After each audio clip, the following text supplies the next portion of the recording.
On time, the Clipper, across the Pacific Ocean from the Orient. The ships that are making new history in man's conquest of the air and setting new records for dependability. These airliners are now in regular scheduled flights between Manila in the Philippine Islands and San Francisco, carrying passengers, mail, and freight. With stops at Honolulu, Midway, Wake, and Guam, they travel a third of the way around the world in 60 hours flying time. This 25.5-ton ocean-going liner of the air and its sister ships, with their luxurious passenger accommodations, are the largest practical flying boats in the world. Such huge ships have to meet the severest kind of strains from wind and weather and heavy cargoes. The planning of this airplane called for new developments of structural engineering. For example, look at that wing spread, 130 feet from tip to tip, and those wings have to carry the entire load. Every bit of that 130 feet of metal had to contribute its share of strength and dependability. To get the necessary rigidity, engineers selected 2 long beams to be used as the framework for each wing. These 2 beams, or spars as they're called, run straight from wingtip to hull. Together, they form the 2 sides of a box. The top and bottom of the box are formed by 2 metal sheets covering the top and bottom of the wing. This 4-sided box construction has proved to be the strongest possible structure to carry the 25.5-ton load. These box beam wings are capable of supporting a load equal to the weight of almost 2,000 average human beings. Let's perform an experiment or two and find out the principle of this box beam design. First, we get a metal sheet and place it flat in a clamp like this. Notice that it has very little stiffness. It sags under its own weight. However, if we bend a sheet just like the first one into an angle, we find that it will support considerable weight. That's progress, but when we load the angle beam with 3 lead weights, it starts to bend, right there where the side bulges out of line. To get more strength, let's try a sheet of metal of the same size and thickness, shaped to form a 3-sided beam. That's nearly 3 times as strong. But 8 lead weights put too much strain on it. The 3-sided beam is bending too. By turning the 3-sided beam on its edge, we find that it has more resistance.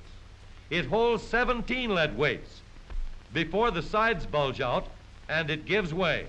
3 sides aren't enough. Now, if we complete the box by bending up the 4th side, then welding the edges together to make it one piece, it will support 32 lead weights, almost twice as much weight as the open box, with plenty of strength to spare.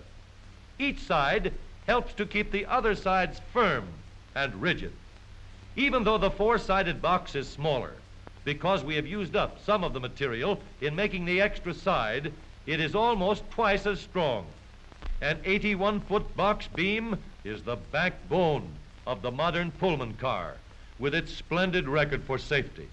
In modern building construction the world over, box girders are frequently used where great strength and resistance to bending are needed.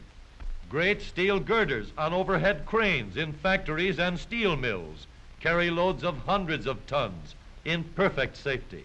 The Statue of Liberty rises 305 feet above New York Harbor, held safe and secure on 4-sided box beam girders. Box girder towers of massive strength carry the strain of huge cables in many modern suspension bridges. Strength and dependability are important in a train, bridge, or airplane, and just as important in an automobile.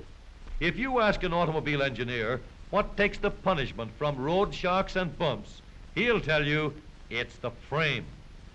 And on sharp curves on a downhill grade, it's the frame that is tortured and racked. The automobile frame has developed step by step, and even recently, only a 3-sided channel construction was used. The old style frames had an unfortunate tendency. they would shift out of shape on bumps and curves. To prevent this, diagonal cross pieces were added between the side girders. But even with cross braces, the frame would still warp out of shape under heavy loads and twisting road shocks. The three-sided beam was not rigid enough. Engineers weren't satisfied. So, after research and testing, a design was developed to use the extra strength and rigidity of the four-sided box. Now, with four-sided box girders, the frame has been made four square. Construction has been made far more rigid by this new advance in motor car development. This modern frame has greater resistance to bending and twisting. Even the sturdy cross members are of box beam design, and the simplified bracing gives the strength to withstand the shock of bumps and twisting strains on the road.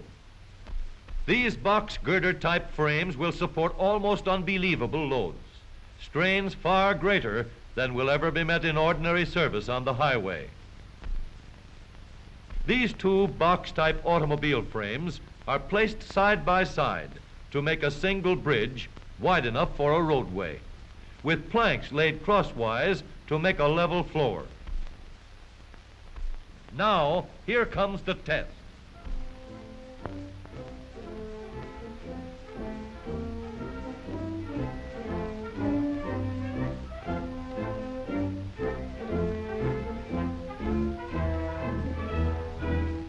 That's what the four-square frame has done for strength and rigidity in the modern automobile.